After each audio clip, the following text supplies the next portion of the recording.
Vozes do Grande Rio 2, Sei Lá, Jacarezinho, Sei Lá. Neste bairro reside alegria, tristeza não há. Compositor e poeta brotam naquele lugar. Sei lá, Jacarezinho, sei lá. A sua escola de samba, com sua cor bicolor, o branco, a luz, a paz, o rosa choque, o amor.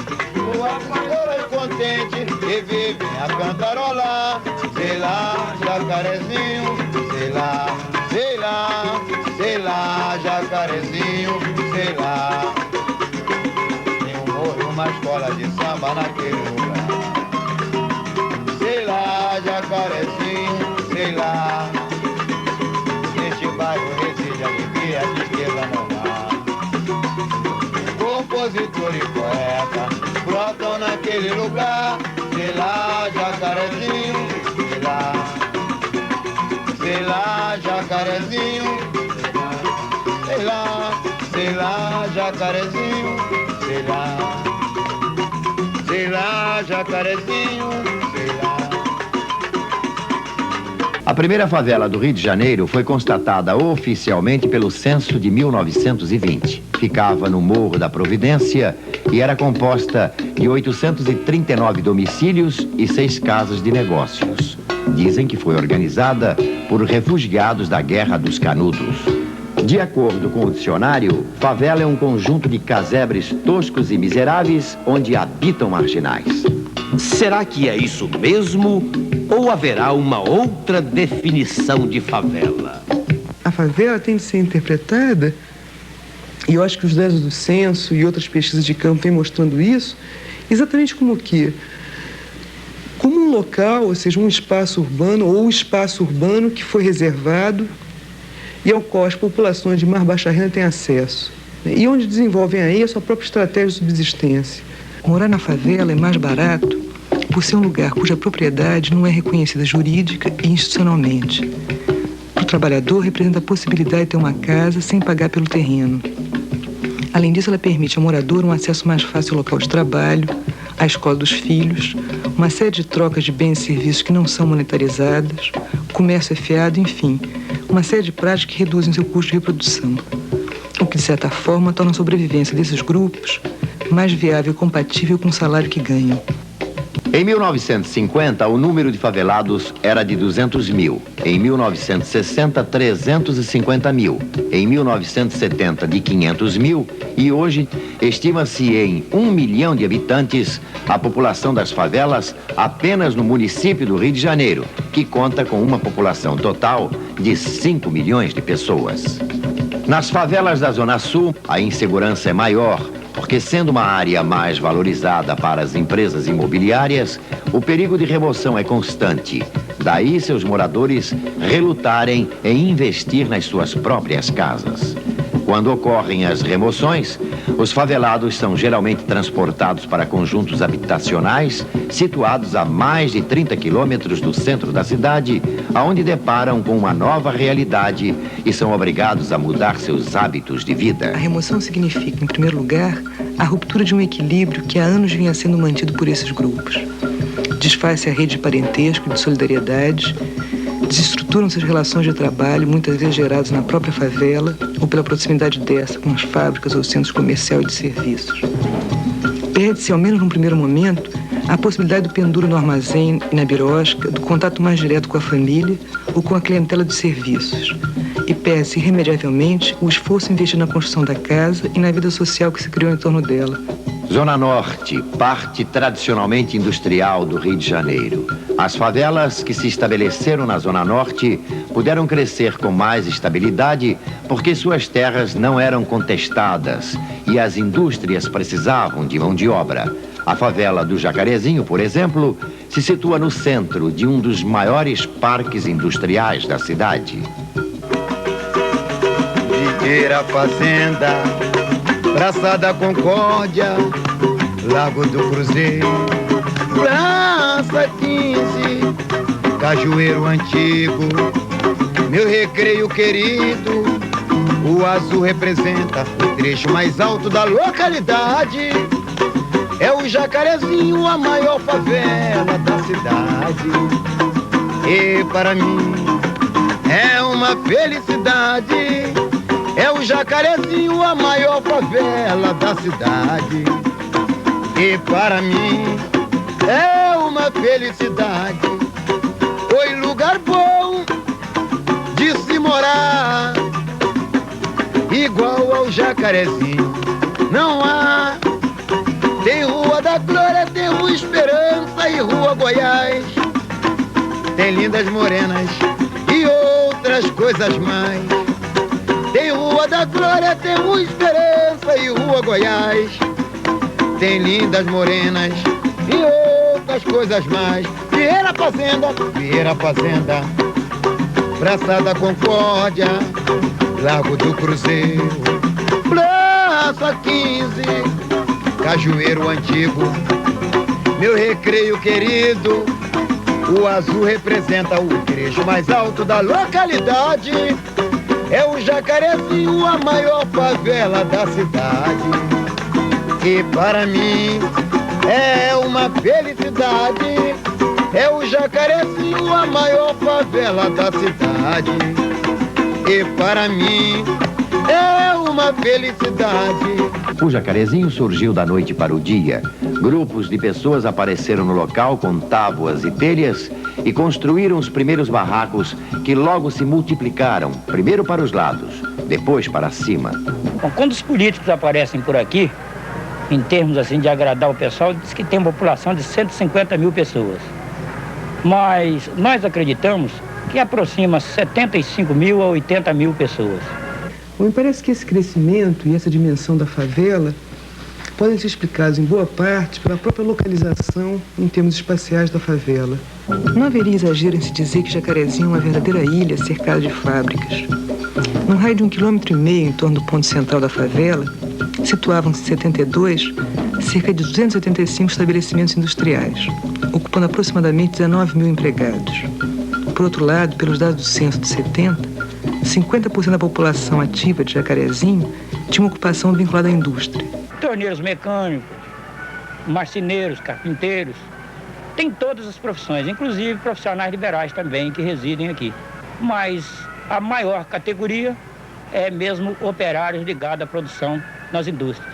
O Morro do Jacarezinho é dividido ao meio por um muro. De um lado do muro fica a favela, do outro fica a General Electric do Brasil. O que faz do Jacarezinho uma favela com a qualidade GE.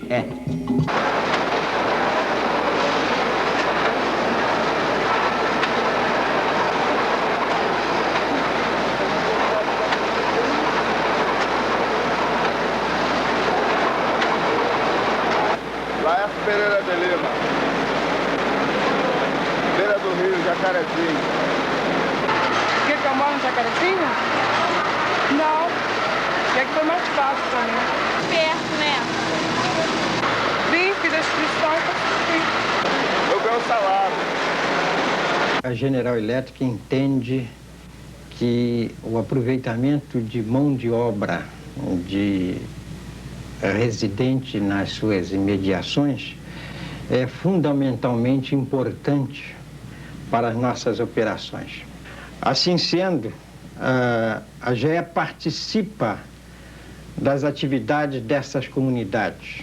Quanto à comunidade de Jacarezinho e Vieira Fazenda, que surgiram mais recentemente, também em consequência, até certo ponto, da General Electric, a GE vem participando, através de uma conscientização da sua responsabilidade social perante a comunidade, participando em obras sociais junto à Associação dos Moradores do Jacarezinho.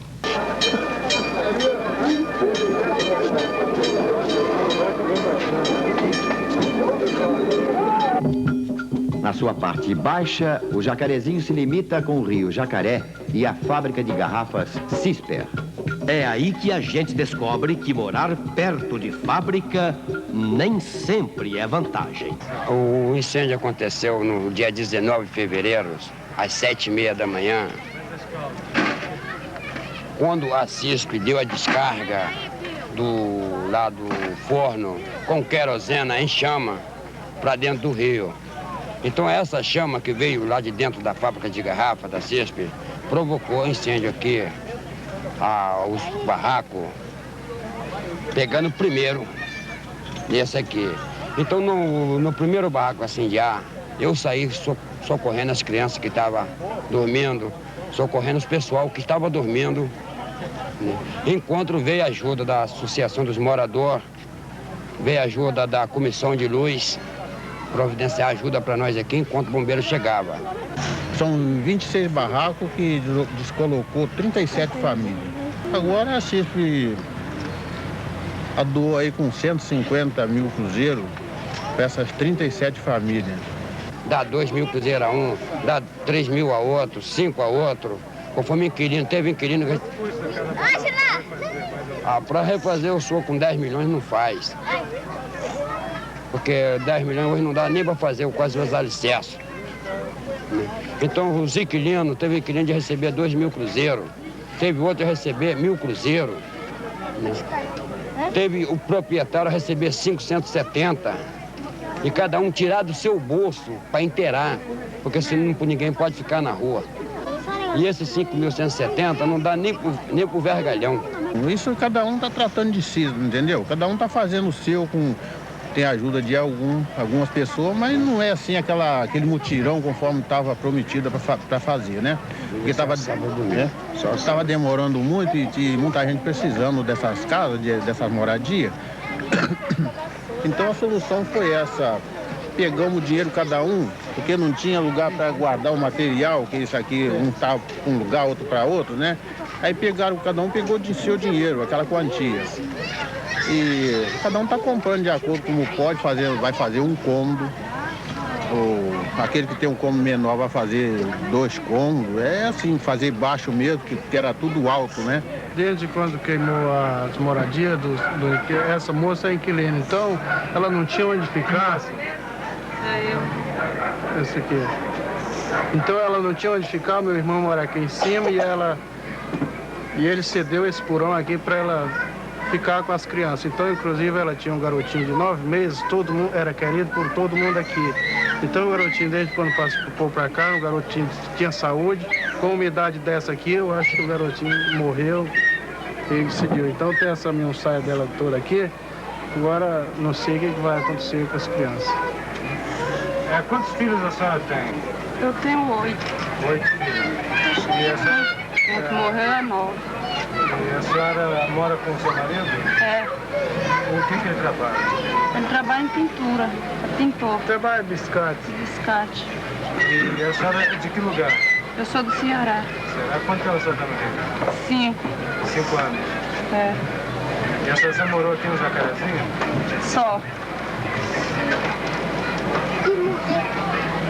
Você, qual é o seu nome? Fala, Marinete. Marinete. Fala, Marinete. E a outra? Elizabeth. Elizabeth, onde é que era a tua casa? Aqui no Queimado, rapaz. E assim, no Queimado. Queimado lá na Rua do Rio. 9 meses depois, foram construídas diversas casas na área do incêndio, todas elas de tijolos. Essa interação fábrica-favela vem se envolvendo há cerca de 40 anos num processo contínuo pelo qual a fábrica alimenta a favela com empregos e a favela alimenta a fábrica com uma reserva crescente de mão de obra. E diga-se de passagem, uma mão de obra bastante barata. Ainda usando os dados do censo de 70, cerca de 92% das mulheres recebiam menos de 2 salários mínimos e essa proporção para os homens era de cerca de 74%. Né? O que dá exatamente a ideia de um nível de rendimento muito baixo para toda a população trabalhadora de Jacarezinho. Em Jacarezinho, quase ninguém paga aluguel. A maioria mora em casa própria. De fome, ninguém morre, porque as 18 igrejas protestantes do bairro não deixam. Morava na Rua Goiás, agora eu moro na Rua Beira do Rio, mudei ontem pra lá. Seu marido trabalha em quê? Ele é servente de pedreiro. Estava doente, começou a trabalhar esses dias. E a senhora costuma vir sempre aqui? Sempre, todo dia. Depois que ele ficou internado, todo dia, geralmente, eu venho aqui. E essa sopa ajuda muito? Ajuda bastante. Seu marido trabalha em quê? Eu trabalho em comércio. E a senhora? Em casa, pelas crianças. Quanto é que a senhora tira por mês da sua família de dinheiro, mais ou menos? Sei lá, 1,5 milhões. Ô, Galuísa, como é que é? E ele trabalha em comércio que Casa da Boi. E essa sopa ajuda bastante? Ajuda. As crianças gostam, né? Bom, né? Pra eles, né? No Jacarezinho, 14 anos. A sua família, quantas pessoas? São 5, 2, 7. 7. Quantos filhos? 5 filhos. E seu marido trabalha por aqui? Trabalha. Qual tipo de trabalho? Trabalho de pedreiro. E essa sopa aí ajuda a senhora em casa? Ajuda. Ajuda as crianças. Quantas vezes por semana você vem? Eu vim quase todo dia. Só quando eu não posso vir, que as crianças estão doentes, é que eu não posso vir. E a senhora trabalha alguma coisa? Eu lavo a roupa também, para ajudar. O ensino fica por conta da Igreja Católica. E aqui chegando, eu procurei levantar o espírito da comunidade com promoção de escola e promoção de outras atividades que se referiam a obras sociais. Depois iniciamos a escola primária, a princípio com 30 crianças. Hoje, em 1977, nós temos 1.500 alunos e seguindo o primeiro grau, desde a classe de alfabetização até a 8ª série. Fora isso, temos também o futebol, os bares, as rodas de samba e os 50 terreiros de umbanda existentes no lugar.